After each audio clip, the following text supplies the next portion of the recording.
That's not the reaction I was expecting. That should come off my time. Visceral, intention, and unveiled. How do we reconnect to ourself, our foundation of self, as individuals, as organizations, and communities? I believe we do it through intentional design, weaving purpose and experience. Few have shaken our perceptions of the environment, grabbed hold of our memories, and crafted deeply sensory experiences like Stanley Kubrick. A few years earlier, as an ancient Greek walking through the Acropolis, you were fully immersed in a place and time that connected you to your culture, your community, and your place in the world. Every single step.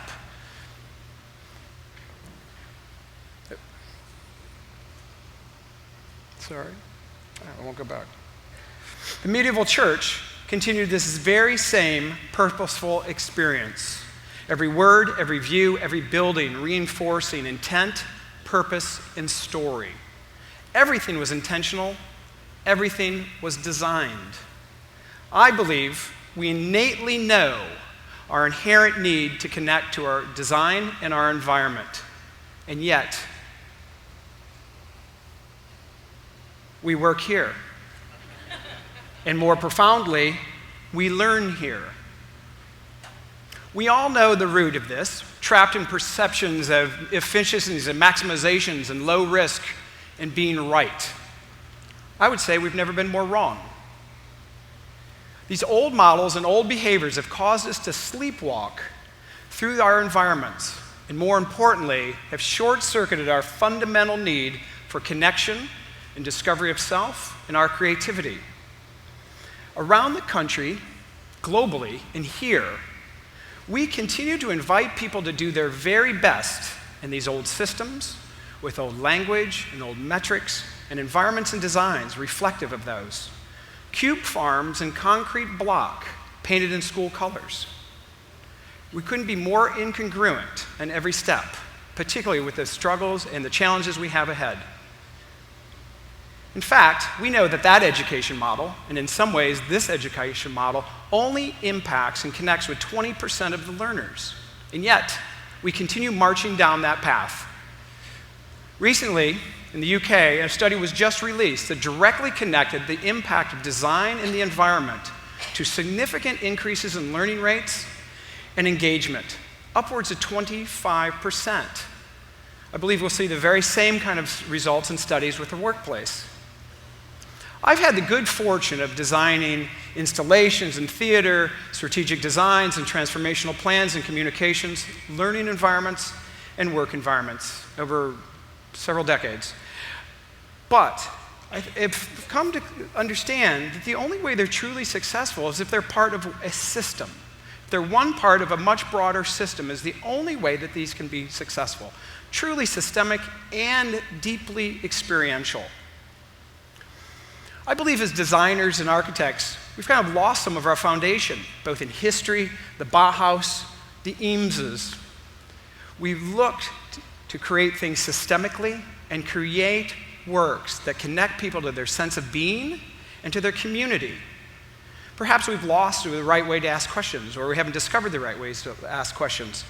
But I can tell you, after designing several how-to books for environments and other designs, that may be a sheer indication something's missing in the system. I believe that the solution here is to work from a clarity of purpose, an understanding of our why, and one of deeply sensory experience, of weaving these together as one experience. Our organizations and institutions continue to struggle in their purpose and their why.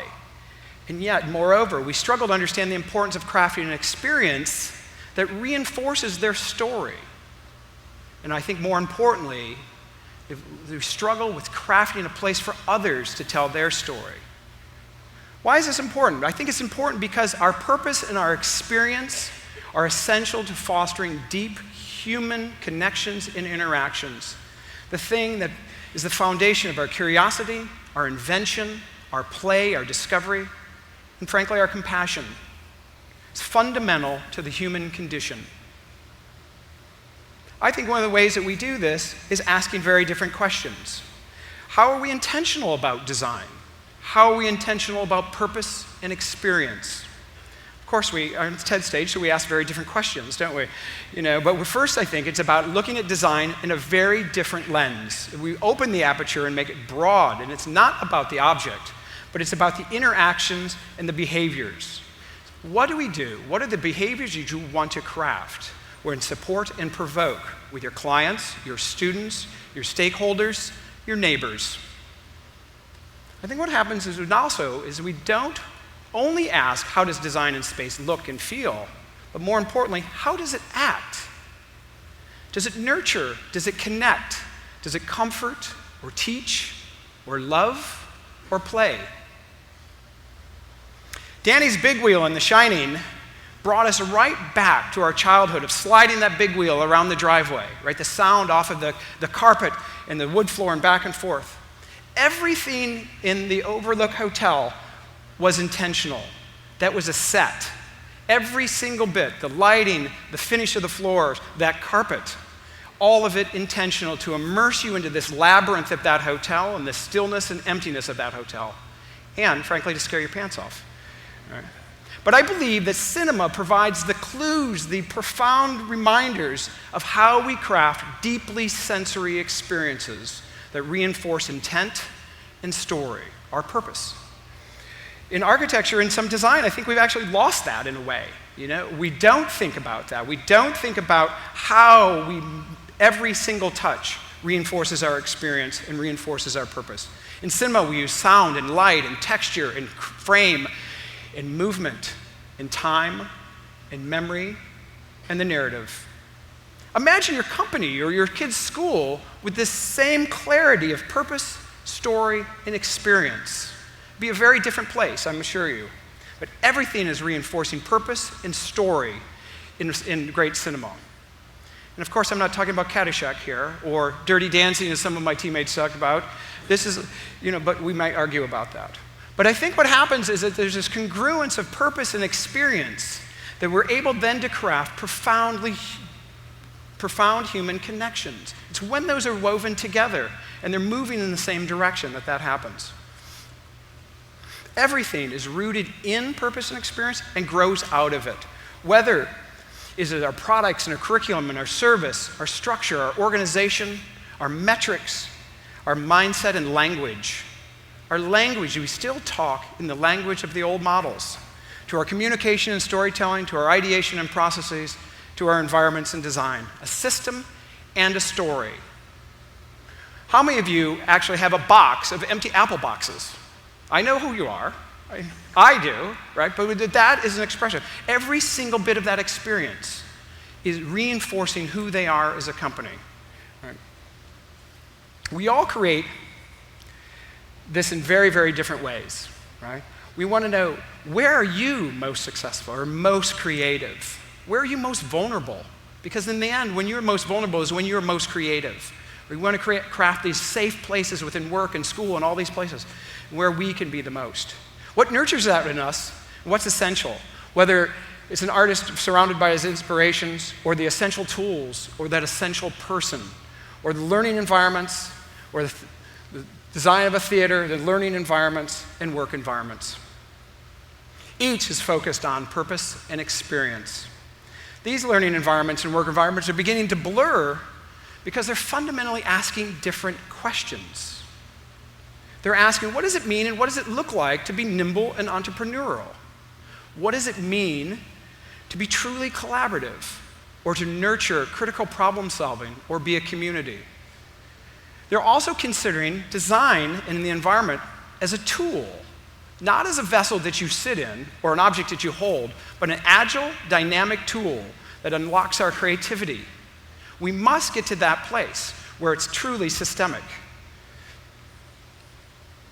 I think one of the things that we need to do is grab hold and shape this congruence. And once we do, it crafts fundamental differences that are systemic and purposeful and experiential, intentional design. I would ask, oh, that's too bad, that was a surprise. I would ask, as we move forward, as you think about these and dig deeper into how when we think about the future of our schools, our businesses, and our cities, weaving purpose and experience together.